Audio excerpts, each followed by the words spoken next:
بسم الله الرحمن الرحيم. يسعدنا اليوم أن نلتقي مع المخترع الصغير سيف الإسلام مصطفى، ونتنبأ له بإذن الله أن يكون نيوتن مصر. تفضل يا مصطفى، اعرض اختراعاتك. دي مروحة صغيرة. ما بتاخدها معاك في أي حتة، بتطلع هوا جامد اهي زي ما انت شايف كده. ماشي، ايه تاني؟ دي بقى فكرة حلوة لو عندك باور بانك بايظ والبطاريات بتاعته كلها بايظة.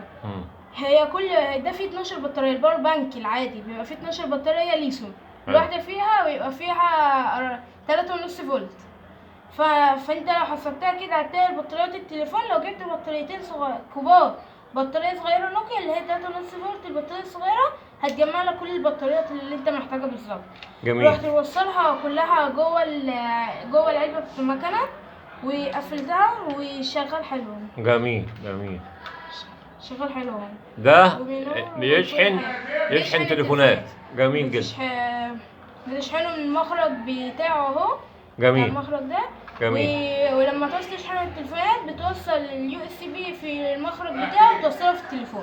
يشحن التليفون وانت ماشي في اي مكان. يعني شحن متنقل. جميل جدا. دي بقى برضه عن بعد بتشتغل بالريموت بتاع الريسيفر. بتوصلها في طبعا دي محتاجه طاقه. فاحنا بنوصلها في الباور بانك، مركب لها سوكت عشان بدل ما نركب لها بطاريه نركب لها سوكت توصلها في الباور بانك. جميل. جايبين الريموت اهو، ندوس على علامه توكل في النص. جميل. بتشتغل لما اكبر ان شاء الله، بدل ما دي ما تشتغل على لمبه صغيره تشتغل على لمبه كبيره وتنور بقى كهرباء.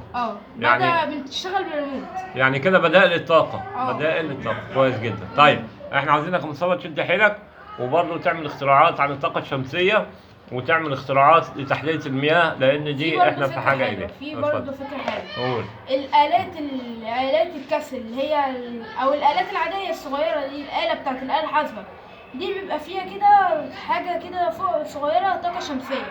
دي انت لو استخرجتها من الآلة ووصلتها على اي حاجه ورولت عليها النور هتدي لك طاقه. جميل جدا. احنا طاقه شمسيه صغيره. عاوزينك انت تعمل الافكار ديت ونعرضها لك برضو على يوميات استاذ رجب ان شاء الله. شكرا يا سيف الاسلام، ونتنبأ ان شاء الله ان انتوا هتشوفوا بعد كده نيوتن مصر سيف الاسلام مصطفى. السلام عليكم ورحمه الله وبركاته.